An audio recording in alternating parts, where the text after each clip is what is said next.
ચાલો દોસ્તો, આજે આપણે શીખીએ વર્તુળના વિવિધ ભાગો વિશે। તો સૌપ્રથમ પરિઘની વાત કરીએ। પરિઘ શું છે? તો આ વર્તુળની ફરતે આપણે એક ચક્કર મારશું, એમાં આપણે શું કહેવાનું? પરિઘ કહેવાય, એટલે કે પરિમિતિ કહેવાશે। જો જીવાની વાત કરીએ તો જે પરિઘ પર બે બિંદુઓ આવેલા હોય તો તેમની વચ્ચેના અંતરને બરાબર રેખાખંડથી આપણે જોડી દઈએ તો તેને શું કહેવામાં આવે? તો તેને કહેવામાં આવશે જીવા। એને શું કહેવામાં આવે?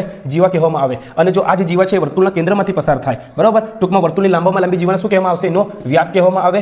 અને વર્તુળના પરિઘના કોઈ બિંદુથી એના કેન્દ્ર સુધીનો અંતર જે છે રેખાખંડ છે એને શું કહેવામાં આવે? ત્રિજ્યા કહેવામાં આવે। ત્રિજ્યા અડધી હોય વ્યાસ કરતાં, વ્યાસ બમણો હોય ત્રિજ્યા કરતાં। ત્યારબાદ ચાપની વાત કરીએ તો આ જે વર્તુળનું જે પરિઘ છે, જ્યાં પરિઘ છે તો આને શું કહેવામાં આવે? એની ચાપ કહેવામાં આવે। અહીંયા એક બિંદુથી બીજા બિંદુ સુધીનું અંતર જે છે આ એને શું કહેવામાં આવે? ચાપ કહેવામાં આવે છે। બે પ્રકારની હશે, લઘુચાપ અથવા તો ગુરુચાપ। ત્યારબાદ શું છે? તો વૃત્તાંશ છે। શું છે વૃત્તાંશ? તો વૃત્તાંશ શું? બે ત્રિજ્યા, આવી રીતે બે ત્રિજ્યા અને એક ચાપ એ ભેગા મળીને શું બનાવે? તો આવી રીતે આ વૃત્તાંશ બનાવે છે। લઘુ વૃત્તાંશ અને ગુરુ વૃત્તાંશ બે પ્રકાર આવશે।